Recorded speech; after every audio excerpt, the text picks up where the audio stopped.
Assalomu alaykum qadrli muxlislar. Mana bugun hozir navbatdagi katolimiz shinegli katolni miyasini topshirish jarayonidamiz. Buni mana sinovdan o'tkazyapmiz.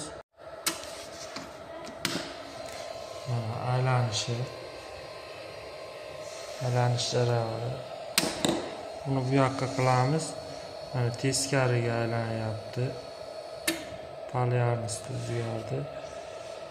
Hop, mana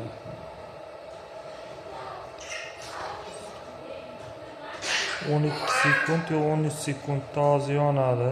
Dam olish 12 sekund ekan, ishlash payti 13. Mana bizning kichkina muhandisimiz.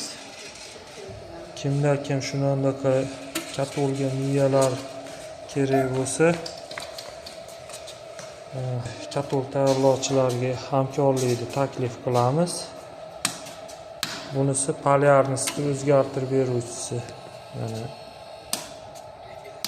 endi teskariga aylantiradi. Bizni kuzatishda davom etinglar. Ko'rishguncha.